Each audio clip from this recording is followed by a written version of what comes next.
Hey, everybody, welcome to 2026 and another episode of You're the Cure. I'm Dr. Ben Edwards. I'm excited about this year, guys. It's going to be a big year. It's going to be an Ephesians 5:11 kind of year. Have no fellowship with the unfruitful works of darkness, but rather expose them. We're going to get into some things this year, guys. Might seem not related to medical, but it's all related. Everything is intertwined, and so much is being exposed right now. I hear it every single day from people I interact with about so many things they thought were true that just ain't so. I think that was a Mark Twain quote. It's not the things you don't know that get you in trouble. It's the things you just knew were true that just weren't so. The reason I think it's important to expose these things, not only because the Word of God commands us to, is also because it directly impacts not just your mental health, but your physical health.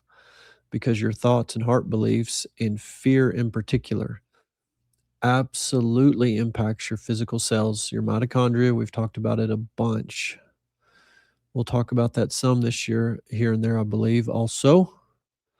But the things that have blinded us, seeing in that mirror half dimly, or to seeing through I forget, I think that's in Corinthians, like looking in a mirror dimly. But those days are over. Those are the childish ways. It says for us to go on, put the childish things aside and move on into matureness. And that's where the body of Christ is headed, to the full stature of Christ. He's already seated at the right hand of the Father. And I don't think he's going to stand up until his enemies are made a footstool. And I do believe we have a part in that as his body on the earth. And I've been asked some, what is my theology? And I'll get into that in another show. But in a one-word answer, Jesus is my theology. But today's show is not going to be about my theology so much. In a way, it is. Because this pharmakia thing, Revelation 18:23, for thy merchants were the great men of the earth, for by their pharmakia were all nations deceived. I just produced a course late 2025. I think we released it, launched it December of 25, on our veritaswellnessmember.com website for our wellness members who, guys, there's, I don't know, 12, 13 years of radio show / podcast content, tons of content on the website for free. On the wellness side, we try to curate it, try to deliver it in a very efficient and effective way. And of course, there's the one-on-one consultations you can have, the blood work you can have done through the wellness program. So that's the reason there's a charge to that. Anytime we have to give of our time with one-on-one consultations, and even the community groups, it's not one-on-one, but you can ask your questions there. But the curated content, so there's that small monthly fee. And we appreciate you members that are supporting us that way, so we can reach more people, hire more wellness navigators to help navigate and lead people to the truth. But the course, so if you want to see that course, you need to be a member. But, it's the point of that course, and the name of the course was How Drugs Work. And then I'll put a subtitle or a continuation of that title, and How They Don't.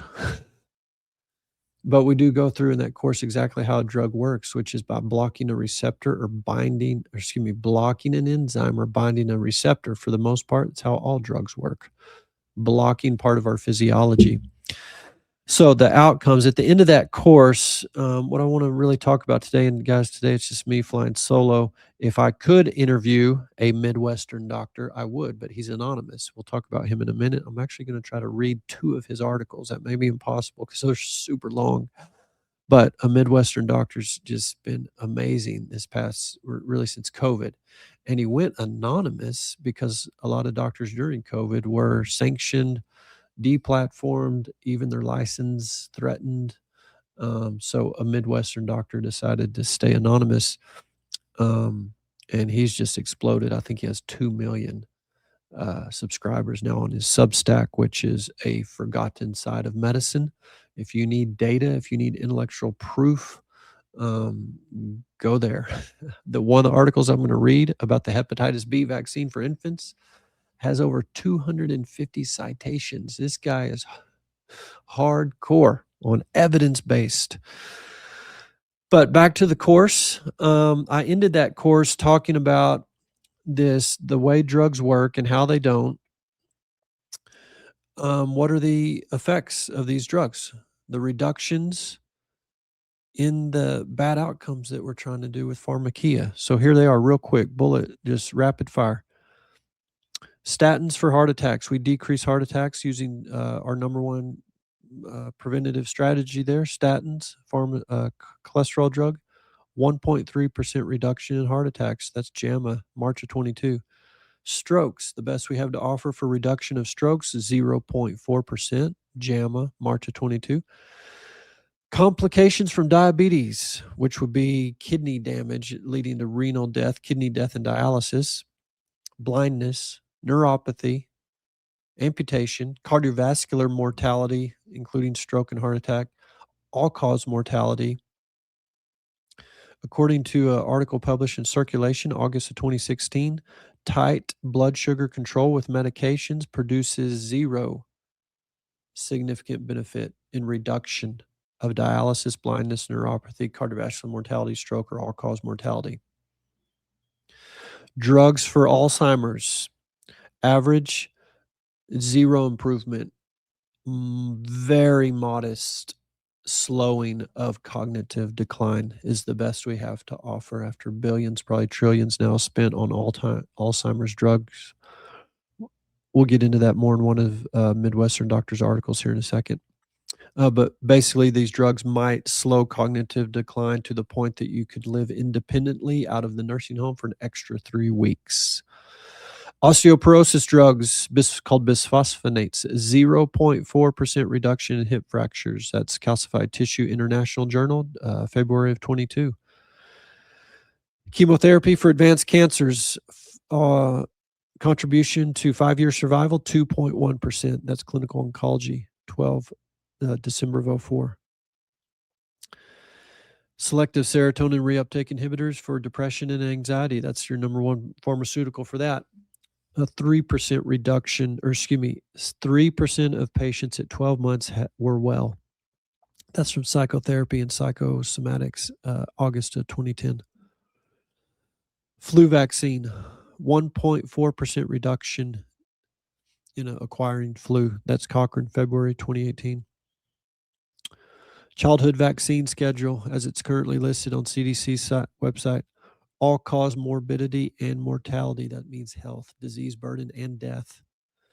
According to 12 separate studies, I'm not going to list all here, all-cause morbidity, mortality higher in the vaccinated versus the unvaccinated group. So that's just the top maybe 5 or 6 diseases in Americans, the top killers of Americans, and some of our top therapies that we use. 0 to 3% reductions in benefit in outcomes, reducing the outcomes that we've intended to reduce, like heart attacks, the number one killer. The best we can do is a 1.3% reduction. That's pharmakia. That's standard of care.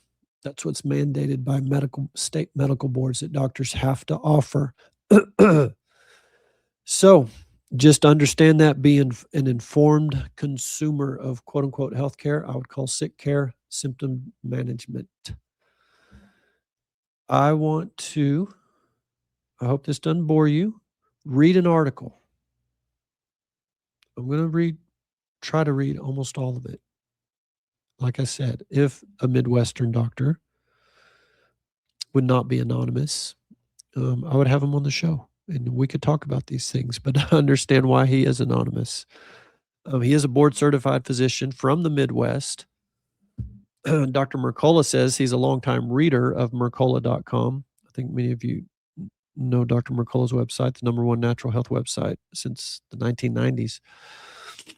And Dr. Mercola often republishes a Midwestern doctor's articles, but you can find them yourself on Substack.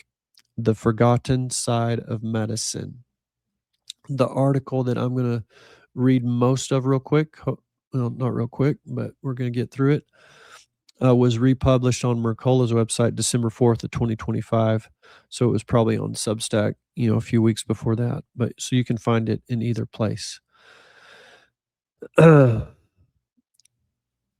the reason I've chosen this is because it's such a great example of how we've been blinded and we've just submitted to a way, a world's way, a man's way, intellectual way of doing things.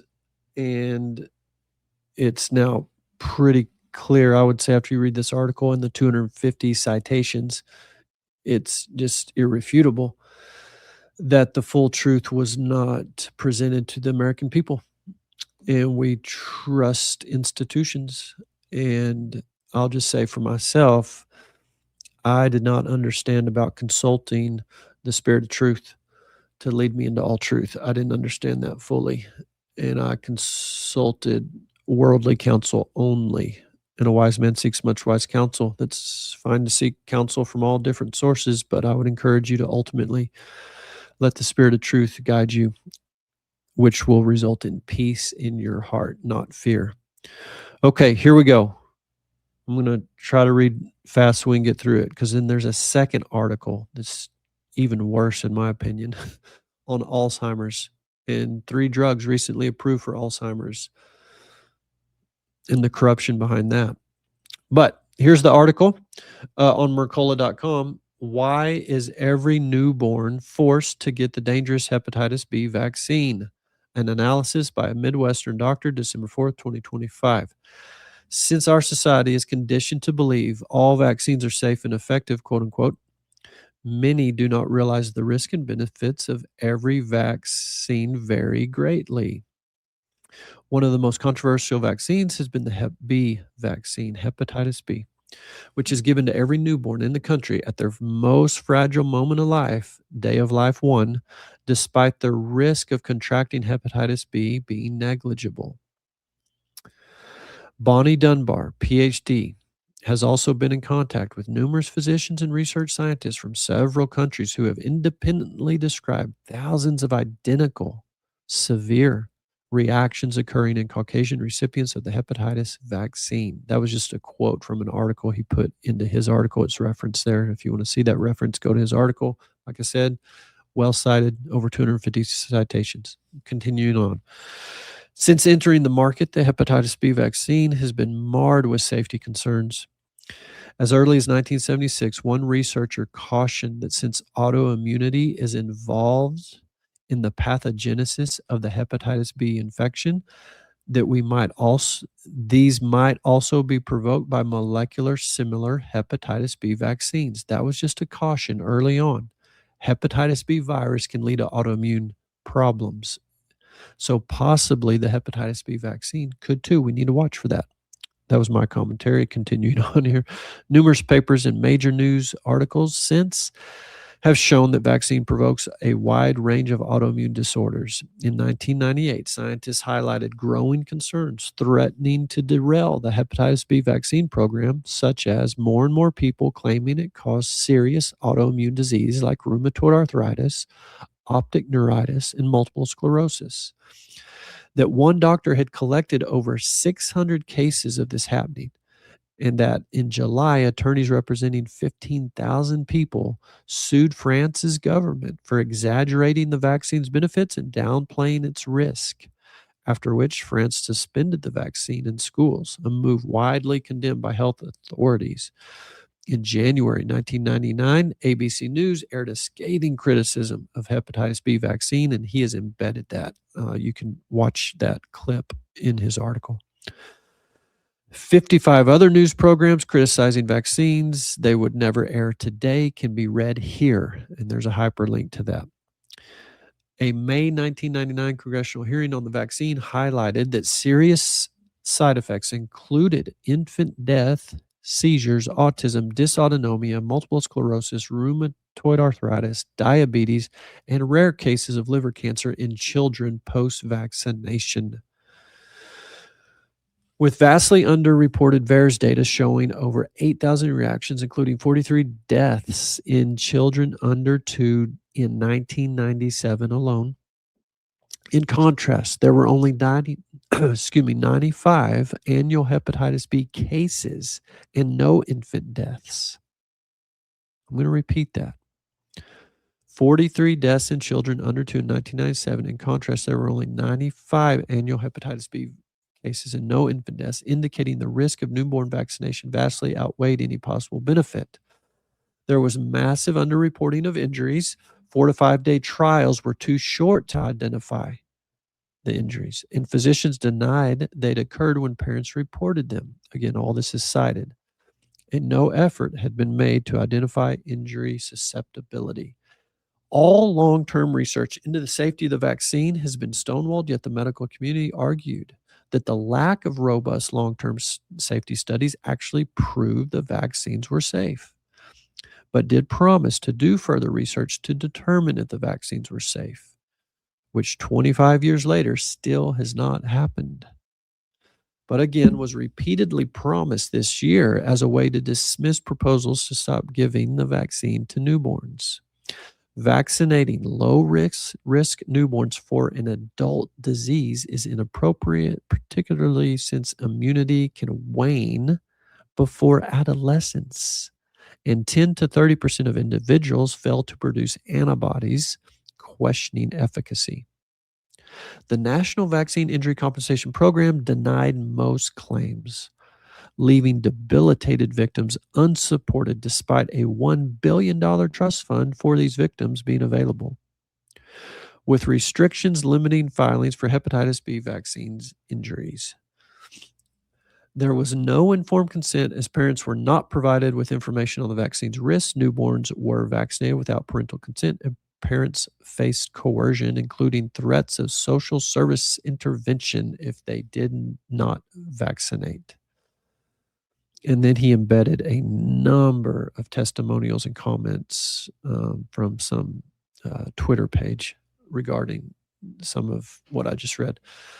Many testimonials are embedded in this article. You can go watch these from the 1990s.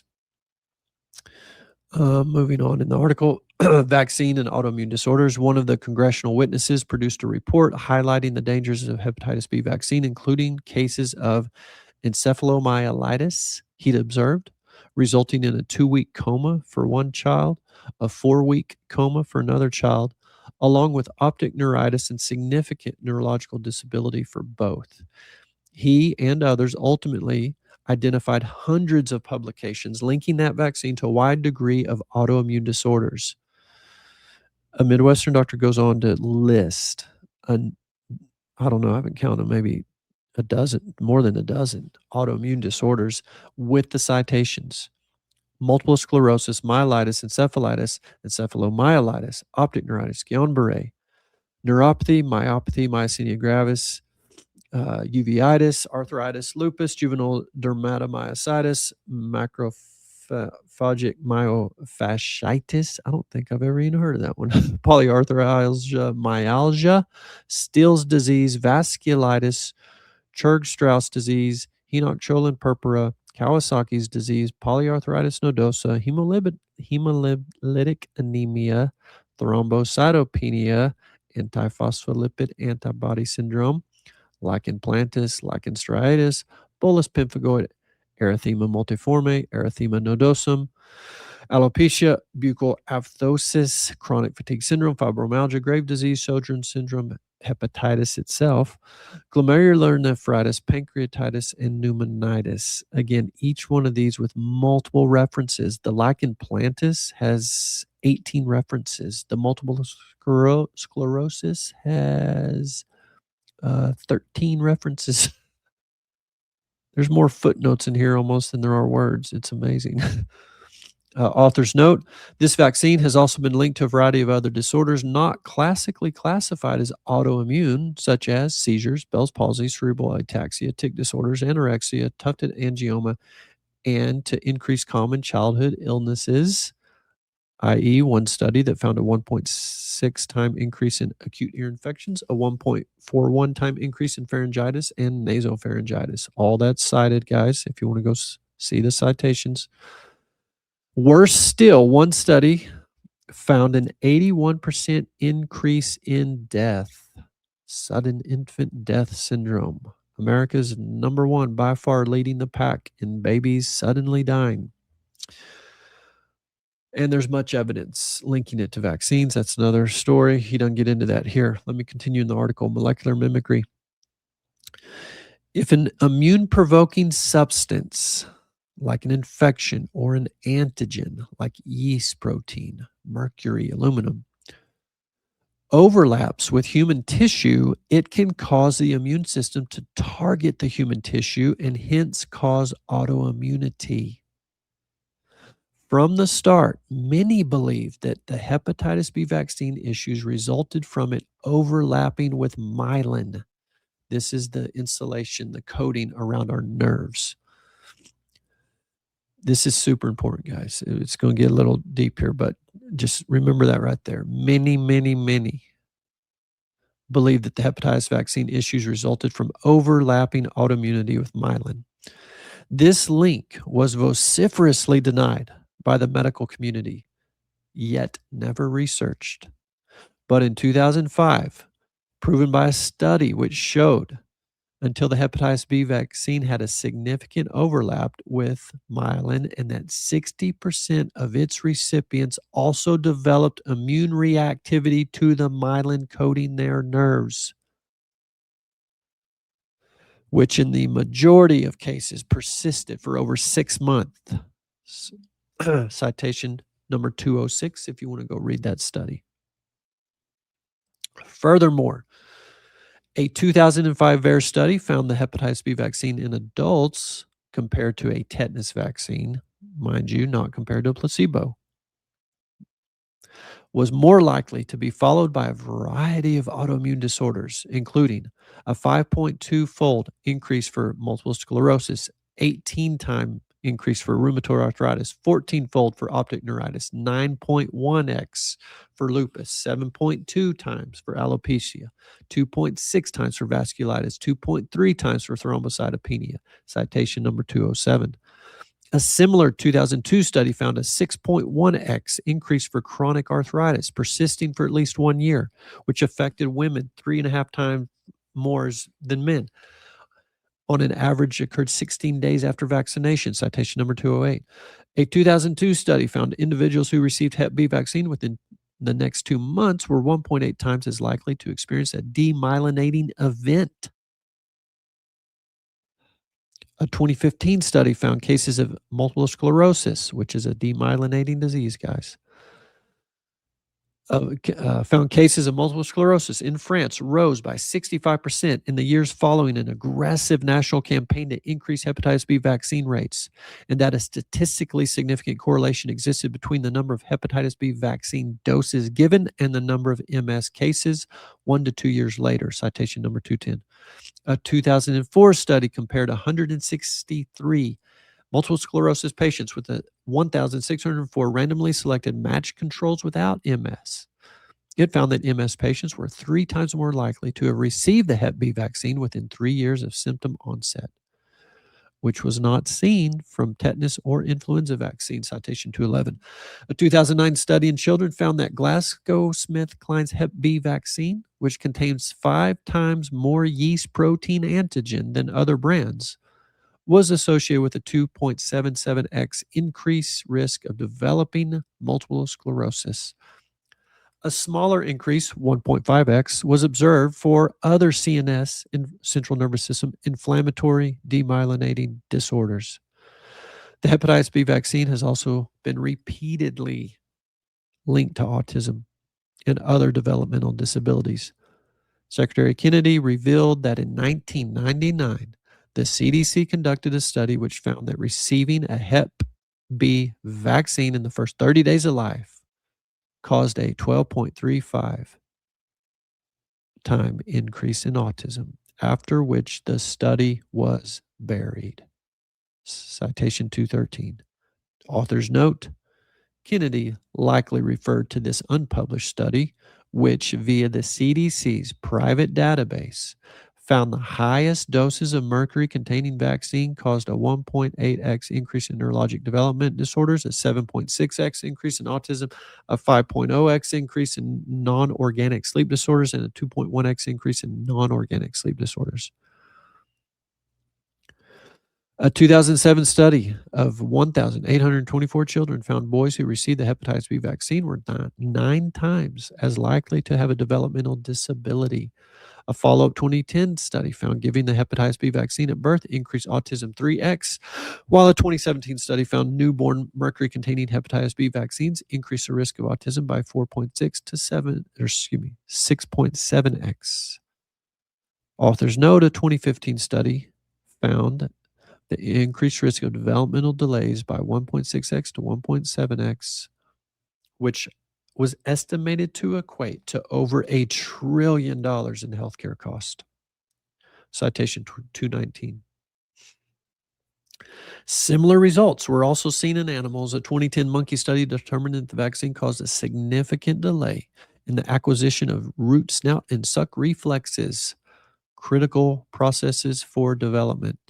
A 2016 mouse study found the vaccine impaired neurogenesis, behavioral performance, and hippocampal long-term potentiation, which simultaneously increased brain inflammation, which was proportional to the neurologic damage which occurred, later determined to largely result from elevated interleukin-4. Authors note a 2013 study found that hepatitis B vaccine spiked the inflammatory CRP levels, and in 22 out of 70 infants, this increase was large enough to pass the diagnostic threshold for sepsis. That is significant inflammation, guys. In contrast, the licensing studies for the vaccines, these are the studies the FDA looked at to give authority to this vaccine to be injected into babies. The licensing studies for the vaccines only monitored for side effects during a short window long before these side effects would emerge. Typically, the window was 4 to 5 days. Citation number 224. And did not use actual placebos. Citation 225 and 226. The limited data showed a number of different reactions. I'm not going to go through all those because I'm going to speed up and save some time. Authors note a definitive 1994 report by the Institute of Medicine noted that while preliminary data existed for many of the injuries attributed to the hepatitis B vaccine, no further research had ever been done and still has not been done to this day. So there was insufficient evidence to prove or disprove a link between these conditions. Remarkably, that was taken as proof the vaccine did not cause harm, rather than of gross failure by the scientific community. A gross failure by the scientific community. This next section of the articles, guys, is entitled Vaccine Justifications. Assessing the benefit of a vaccine is quite challenging, as a number of things have to line up for a proposed benefit. Proposed, presumed, assumed, theorized, hypothesized, guessing, hoping. A number of things have to line up for proposed benefit to occur. And since this rarely occurs in practice, a variety of overly optimistic assumptions are used to justify the vaccine, while conversely, every possible rationalization is used to downplay any possible vaccine injury. He goes on to list some of these justifications and who's actually at risk for hepatitis, which obviously would be a mother who has hepatitis. That would make the baby at risk for getting hepatitis. Pretty much every state, I believe, mandates legally that every mother has to be screened for hepatitis infection. Therefore, if they're screened negative, then there's minimal to no risk. because the other risk would be to get hepatitis would be blood contamination, and typically that's from a needle. Can be from intercourse also.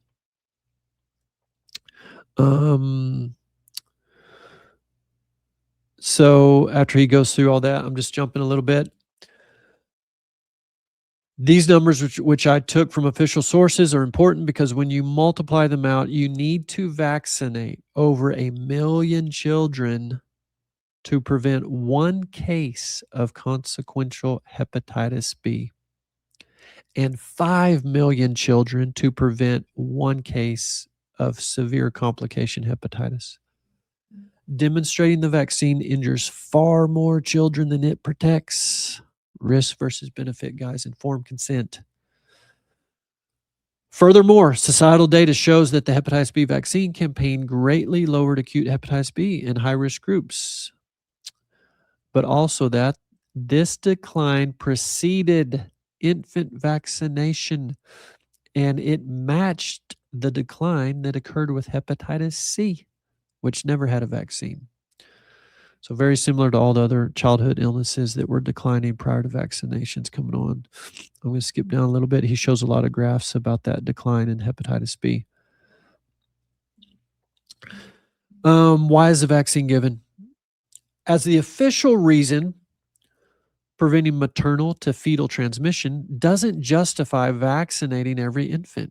That's just obvious, common sense. If the mom doesn't have hepatitis, why would you vaccinate an infant, every single infant, and mandate it on day of life 1? That's what he's getting into in this next section. So, as the official reason doesn't justify vaccinating every infant, I've searched for decades for the actual justification for this policy. The most compelling ones, many of which came from insiders, include bullet point number 1. Since the target demographic for the Hep B vaccine is small, universal vaccination was needed to increase sales to a profitable and sustainable level. There weren't enough customers because there weren't enough moms, pregnant mothers with hepatitis, so it needed to increase the customer base. Continuing on. Vietnam has amongst the highest rates of hepatitis B in the world, 10% in urban areas and up to 40% in rural areas. Once a large flood of refugees came here after the war, roughly doubling in both the 1980s and 1990s to 988,000 immigrants by 2000.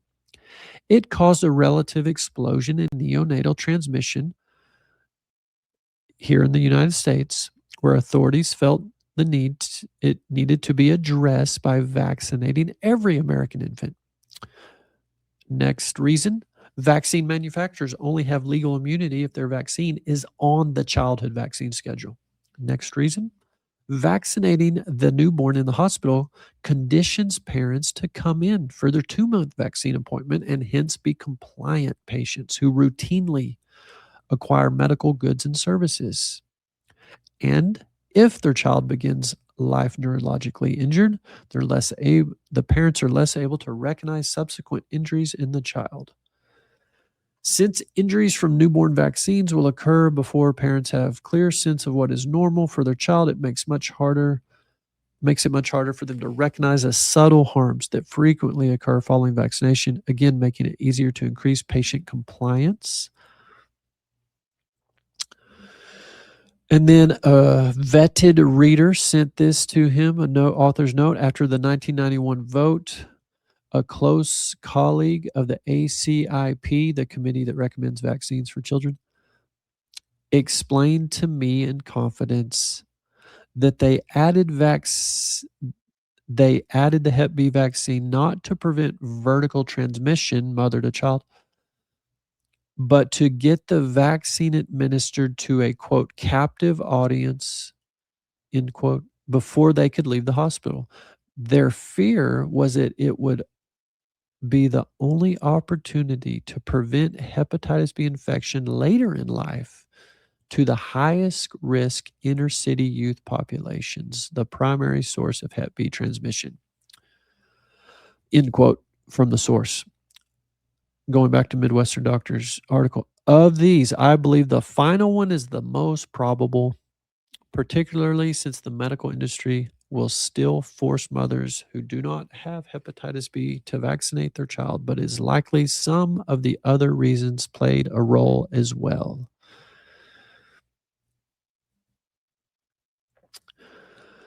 Conclusion. When the 1986 Vaccine Injury Act was passed, one of its primary purposes was to ensure safer vaccines would be created. However, since direct liability was removed and every provision to produce safer vaccines was placed in the discretion of the government, which, by the way, was also made financially liable for compensating vaccine injuries, this eliminated all incentive to create safer vaccines or even acknowledge there was a problem to begin with. Books could be written on the consequences of it. Imagine for a moment how much suffering could have been avoided if the industry had simply been pressured to develop a hepatitis vaccine that did not overlap with human myelin. For years, they've told us there's no evidence that hepatitis B vaccine, despite the fact I've cited hundreds of studies in this article showing it's anything but safe. Fortunately, decades of suppression and gaslighting can no longer maintain the status quo, and there is now strong pressure to change it. Today, the most pivotal moment in the history of this vaccine will occur, and the American Committee on Immunization Practices, ACIP, which creates the CDC's vaccine guidelines, will meet, and for the first time, independent members will assess if this vaccine should actually be given to every single newborn in America. Due to the vested interest behind the vaccine, the pushback against changing the policy has been immense, but I believe if we speak out and bring attention to this travesty, we can create vital public support for ACIP to rescind every newborn getting this vaccine. Please consider sharing this article. And of course, guys, this did happen. ACIP did come out and recommend that hepatitis B vaccine not be given routinely to every American child on day of life 1. Final author's note. This is an abridged version. What I just read you guys was kind of a summary, abridged version. I'm telling you, Midwestern Doctor is intense. He's got to use AI to write these. But either way, great articles, highly cited. Back to the author's note. This is an abridged version of a longer article which details the atrocious history of the Hep B vaccine and can be read here with the hyperlink. Additionally, a companion article on the pros and cons of each individual childhood vaccine can be read here. Hyperlink. Finally, an article providing the extensive evidence vaccines cause a wide range of subtle and severe complications, making chronic illness 3 to 10 times more likely, can be read here. Hyperlink. All right. That's it, guys. A Midwestern doctor, board certified physician from the Midwest who remains anonymous so that he wasn't deplatformed or attacked or his medical license come under question. Started producing articles during COVID, and he has a number of excellent articles. I just highlighted this one because it was just so egregious. These are babies, newborns, day of life 1, the most vulnerable, the blood-brain barriers not developed till day of life 8.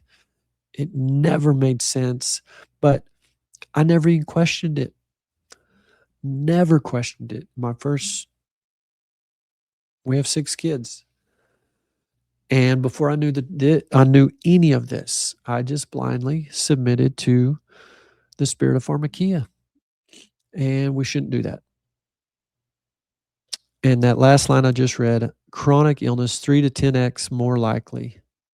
There are root causes to the chronic disease epidemic that we're seeing, guys, in this country. Multiple. And it's almost always, I would say, a combination of lots of different factors. Very, very vulnerable population of nutrient-depleted children being born to standard American moms who are highly inflamed and highly malnourished. We have plenty of calories, but highly deficient of nutrients. Nutrition is void in our food-like substances, I should say. Okay, let's move on to the Alzheimer's article real quick. All right, guys, remember, it's an Ephesians 5:11 kind of year. Have no fellowship with the unfruitful works of darkness, but rather expose them. We're going to expose a lot of things this year on the podcast, some seemingly unrelated to medicine, but it's all related, guys, because there's only the way that leads to life. The way. All right. The great Alzheimer's scam and the proven cures they've buried for billions. An analysis by a Midwestern doctor, republished on Mercola October 31st, 2025. Medicine is strongly biased towards adopting biochemical models of disease as this facilitates costly therapeutics being developed for each disease. Let me reread that. Medicine, United States, Western conventional allopathic medicine that became the standard after the Flexner Report in 1910. Prior to that, there was homeopathic medicine, 23 homeopathic medical schools, 10,000 herbalists, naturopathic, traditional Chinese, Ayurvedic, all kinds of healing arts. That's my commentary. But current standard of care, mandated by law, allopathic, pharmakia medicine is strongly biased towards adopting biochemical models of disease, as this facilitates costly therapeutics being developed for each disease and hence sustains the medical industry. Unfortunately, in many cases, a biochemical approach to disease at best can manage symptoms, manage asthma, manage high blood pressure, manage cholesterol, manage everything. That's my commentary. And we saw the outcomes of that management with statins: 0.4% reduction in stroke, 1.3% reduction in heart attack. I'm not going to repeat all that, but back to the article. Unfortunately, in many cases, the biochemical approach to disease at best can manage symptoms, and as a result, many conditions remained quote unquote incurable, while non-patentable natural therapies that can cure them languish in obscurity. That's why, despite spending an ever-increasing amount of money on Alzheimer's research, $2.9 billion in 2020, $3.9 billion with a B in 2024, we've still failed to make any real progress on this disease. This is particularly remarkable given the vast cost to the country. For example, last year, Alzheimer's was estimated to cost the United States $360 billion. And the even greater social costs that accompany. The amyloid juggernaut. In 1906, plaques of amyloid, that's just this kind of fatty protein mixture, plaque, were found in the brain on autopsy, identified as the cause of Alzheimer's. That's 1906. Autopsy reports found this plaque in the brain, and they declared that's the cause of Alzheimer's. Okay. As the years have gone by, the majority of research for treating Alzheimer's disease has been targeted at eliminating amyloid plaque. Unfortunately, to quote a 2022 article, quote, hundreds of clinical trials of amyloid-targeted therapies have yielded few glimmers of promise. However, only the underwhelming Aduhelm, which is a drug, has gained FDA approval.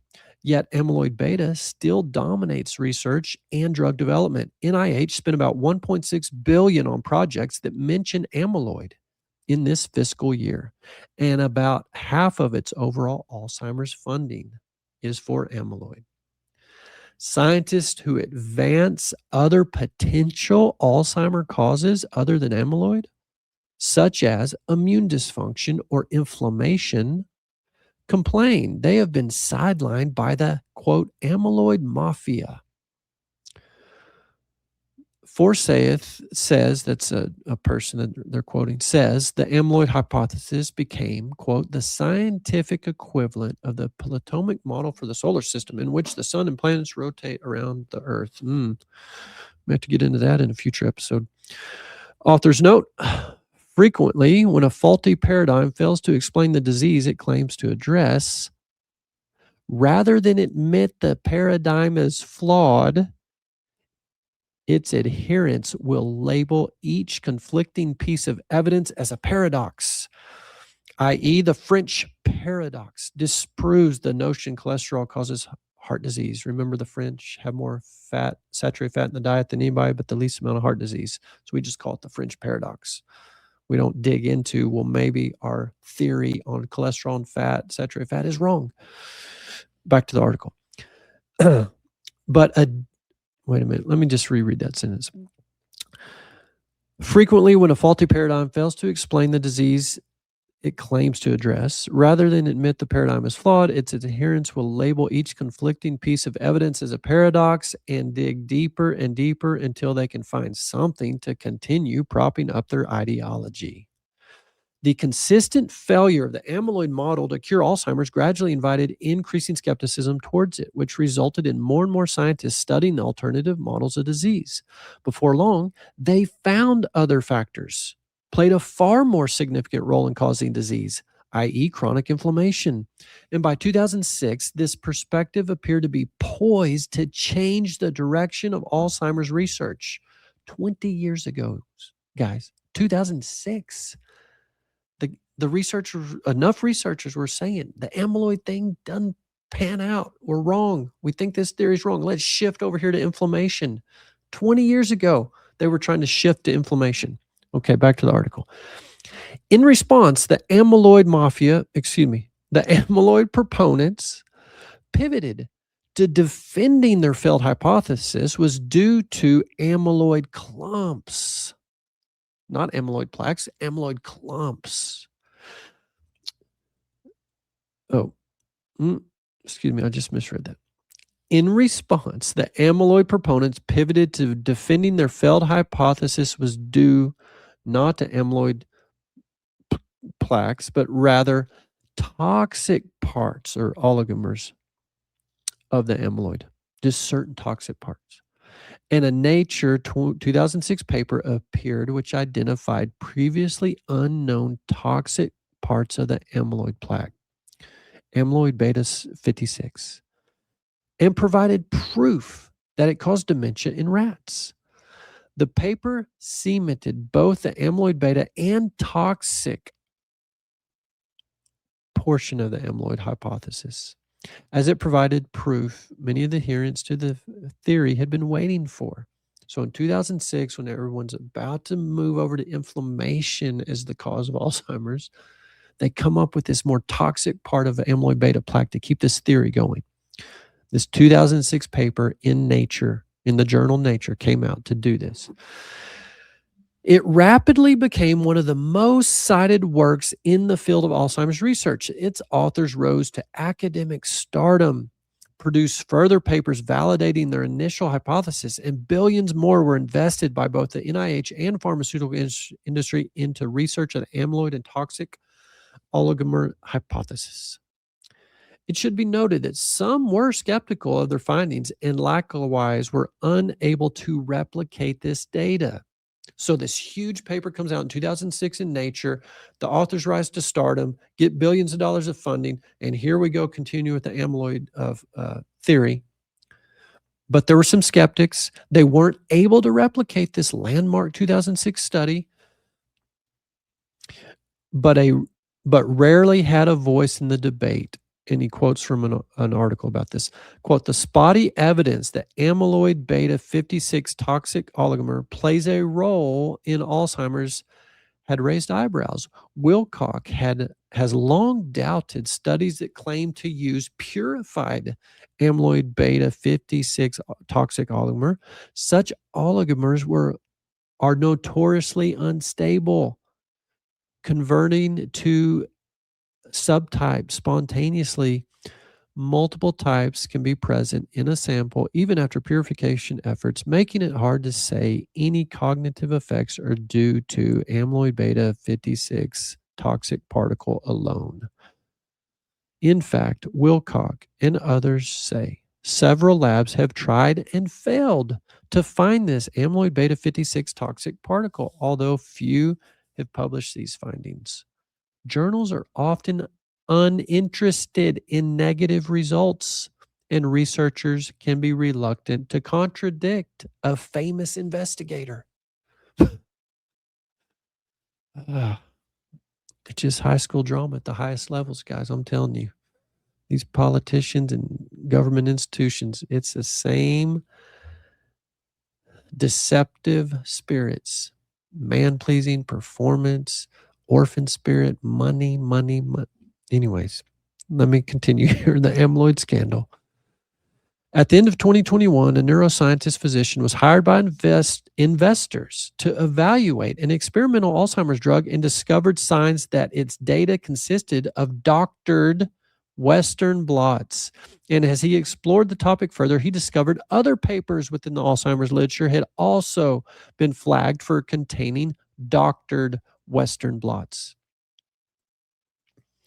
Before long, the neuroscientist noticed 3 of those suspect papers had been published by the same author, and he decided to investigate this author's other publications. This led him to the 2006 landmark study published in the Journal of Nature, which contained clear signs of fraud. Citation number 9. As investigation then uncovered 20 doctored papers written by the same author, 10 of which pertain to this toxic amyloid beta 56 particle. The amyloid industry. One of the remarkable things about this monumental fraud was how little was done about it. For example, the NIH was notified in January of 22 of this fraud. Yet 5 months later, May of 22, beyond nothing had been done. The NIH gave the suspect researcher a coveted $764,792 research grant signed off by another one of the authors of the fraudulent paper.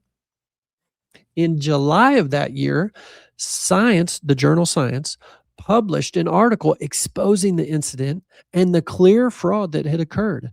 Despite this, the researcher was allowed to remain in his position as a tenured medical school professor.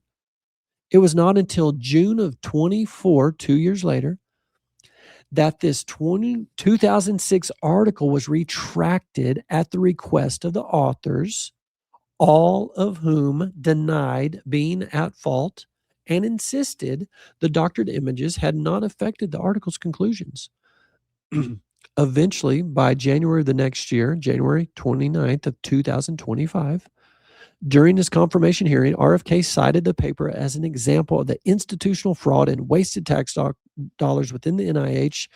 And a few days later, the suspect researcher announced his resignation from the medical school professorship while still maintaining his innocence. This odd behavior, i.e., the medical field continues to insist the proven fraud has not disproven the amyloid theory, likely results from how much money is at stake. Beyond the research dollars, roughly 7 million adults have Alzheimer's, equating to hundreds of billions in potential Medicare-funded sales each year.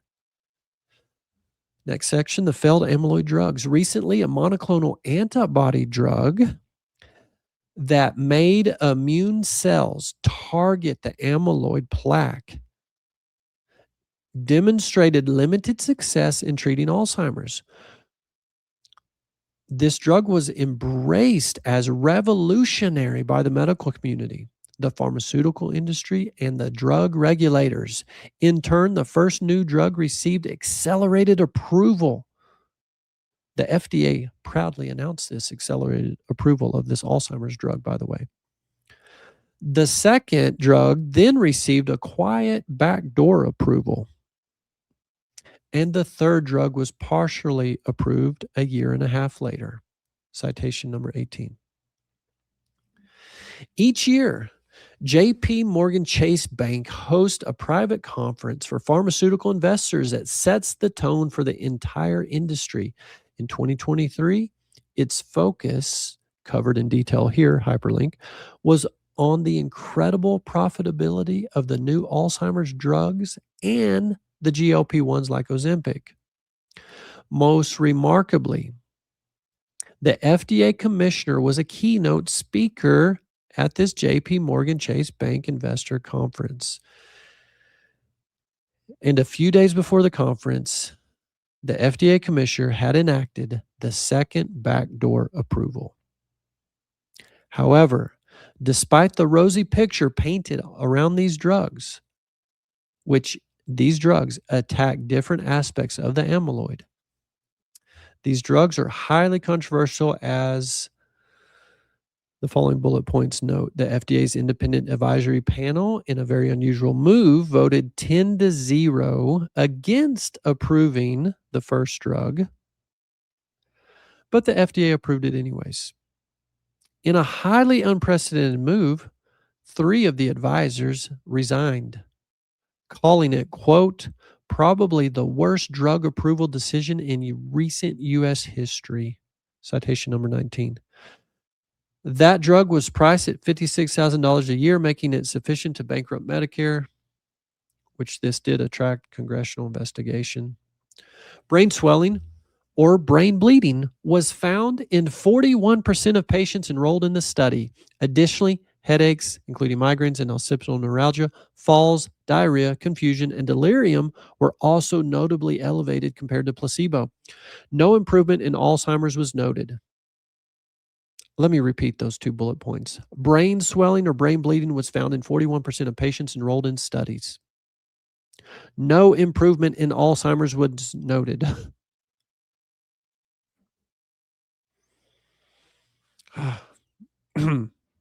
The FDA's independent advisory board voted 10-0 against it. Yet it was approved at $56,000 a year, with brain bleeding in 41% of recipients compared to placebo, and no improvement in Alzheimer's was noted. Just let that sink in for a minute, guys. Hard to believe this is true, but highly cited article. Go find and read all the citations if you need the proof. The second monoclonal antibody, which targeted amyloid precursors, had a somewhat better risk benefit. Only 21% experienced brain bleeding and swelling due to reduced targeting of the amyloid plaques. And 26.4% reduction in the progression of Alzheimer's was detected in one trial, which, for context, that translates to a reduction of 1 point on a cognitive mental test, but in which has no meaningful impact on the patient's quality of life, i.e., staying out of the nursing home for 3 extra weeks is the most Alzheimer's drugs have ever been shown to do. The third monoclonal drug was also contested, as it caused 36.8% of recipients to develop brain bleeding or swelling, just like the other amyloid medications. It frequently caused headaches, infusion reactions, nausea, vomiting, changes in blood pressure, hypersensitive reaction, anaphylaxis, and there were reasons to suspect the trial had greatly overstated the minimal benefit. Remarkably, despite widespread protests against the third drug, the FDA new advisory panel voted unanimously in favor of it, even though it had very similar mechanisms, efficacy, and toxicity to the previously unanimously rejected amyloid drug. It should therefore come as no surprise that when the British Medical Journal conducted an independent investigation, it found that within publicly available databases, 9 out of 9 members of the advisory committee had significant financial conflicts of interest. Citation number 24. Fortunately, despite the aggressive promotion of the amyloid drugs and the industry's best attempts to promote this sector, the market somewhat recognized how bad they were. The first drug had its price slashed in half, while the other 2 have had very modest sales. We're running out of time, guys. I think you got the point on this article, but it does go on to talk about what amyloid drugs show us, and I'll just summarize real quick. Amyloid beta plaque is a defensive protective mechanism laid down by the body in a last-ditch protective effort. It's like trying to shore up the walls of the Alamo with some stucco patchwork where the cannonballs have been ripping through it. The brain's trying to wall off these inflammatory damaged spots. They're damaged by inflammation. So that inflammation theory that was gaining some ground way back 20 years ago in 2006 that got squashed was actually true. And this amyloid beta plaque is the body putting plaque, laying down, some stucco plaster to patch up these damaged spots in the brain. That's what the plaque is doing. And that's why the monoclonal antibody drugs, which tell the immune system to go target and attack that plaque, and it does. The white blood cells run in there and just start chewing up that plaque and rip it apart, attack the plaque. So, boom, your patchwork is undone and you start leaking. Brain bleeds, swelling's edema, water. So the brain is just swelling with blood and fluid because we're removing all the patches. It's like you ran over a bunch of your kid's bicycle tube, ran through the pasture, got full of stickers, all these little holes, and you patched it all up. These amyloid beta plaque monoclonal antibody drugs go in there and rip those patches off. So that's what he goes on to talk about in this article. And then you kind of have to see this graph. It's incredible. On the x-axis versus y-axis change in cognitive score. X-axis is all the different drugs versus placebo. No treatment at all versus the drugs. And everything is negative. Everything's below the x-axis. There is no improvement with any of these. No treatment or the drugs. None. Zero. A mild, slow and cognitive decline, barely, but for all that risk of brain bleed. But there's one bar going north, positive, up that y-axis. One. And it's called RECODE. That's an acronym for Dr. Del Bredesen's protocol that does address root causes of the inflammation that's damaging the brain, that's causing the body to try to repair itself with this amyloid plaque. The actual cause of the inflammation is addressed by the RECODE protocol. You can go read Dr. Del Bredesen's book, The End of Alzheimer's. Maybe we'll have Dr. Del on in the future. But the article just goes on to talk about the RECODE protocol is the only peer-reviewed published therapy that shows positive benefit and some reversal of cognitive decline and improved outcomes on quality of life and ability to stay at home longer. He does go on to talk about DMSO, a natural therapeutic for dementia, tons of citations, tons of peer-reviewed literature on DMSO. And then he has a conclusion.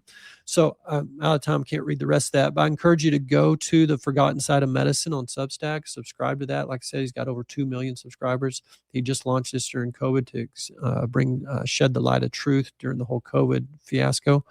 And he has a lot of different topics on there, not just Alzheimer's and vaccines and COVID, a number of topics. He's done a lot of work with the DMSO therapeutic, so I highly encourage you to look at that. DMSO is an incredible natural therapy.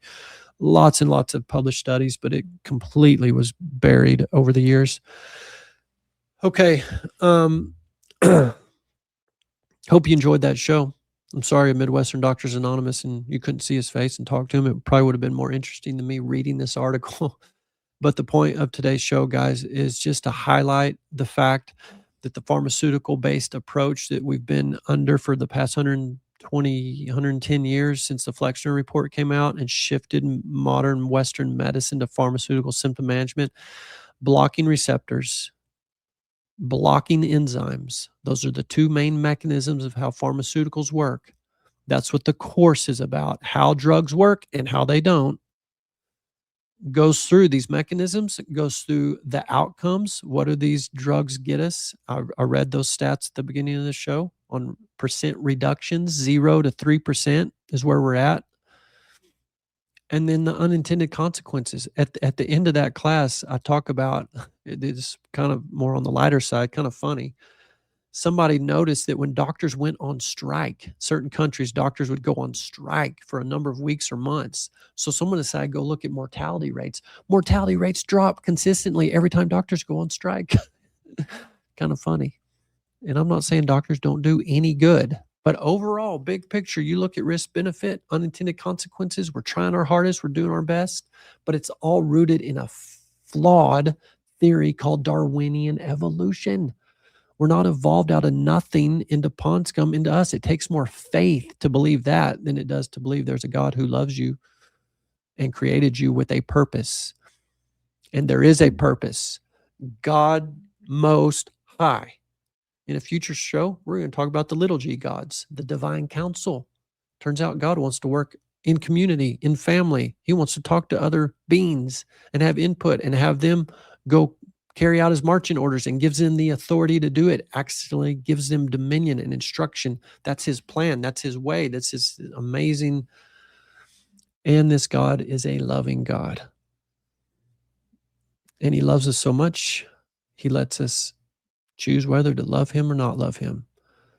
Voluntary submission is an absolute essential foundational principle in the kingdom of God. There's only two kingdoms, guys. It's kingdom versus empire. There's one kingdom rooted in love and truth and light, and love your neighbor more than yourself. The other kingdom is self-centeredness, self-preservation, self-promotion. I'm only going to be at peace when my bank account is so full, or enough likes and thumbs up and people give me approval. This other empire kingdom uses fear to drive you into it. And self-centeredness keeps us separated. So we're going to expose a lot of these schemes of the enemy, expose the darkness, bring light into lots of different nooks and crannies that were called conspiracy theories. And ultimately, my goal this year is for you to get closer to your Creator who loves you, laid down his life for you. And he's good. He's always good. Every single time he's good. And all the bad stuff that gets blamed on him, we're going to expose a lot of that. And we're going to expose a lot of the false idols and tear them down. We're putting our hope, trust, and faith in different things. And there can be a lot of good people in these different things, in institutions and politics and all the things. But it's going to fail us every time. There's only the way that leads to joy, peace, true peace, and leads to life. And it's awesome. Super awesome. It's been inaccurately represented, that kingdom, that Creator, God Most High. A lot of people get tricked and deceived into that other kingdom. So, looking forward to this year. Not sure what next week's show will be yet. I've already recorded a bunch, but I'm trying to think of the best way to connect the dots. And guys, a lot of these shows could be, well, they're going to be thought-provoking, but they could be offense-provoking too. And that's not my intent. I love all groups, all people. I don't care what label you fall under. The actual people in all the different groups, no problem at all. It's the leaders, especially the ones who are behind the scenes, and they're corrupt, and they don't have your best intentions at heart. So I'm going to try to walk through this year in humbleness and not talk down or condescendingly or act like I know it all, because I definitely don't. But there are some clear, absolutely clear things that have to be discussed, because deception has kept people in fear and anxiety and submitted to some things that are not going to lead to life. So, all right, got to wrap it up, guys. Welcome to 2026. It's going to be a great year. We'll see you next week with another show. I'm Dr. Ben Edwards. You're the cure. Bye-bye.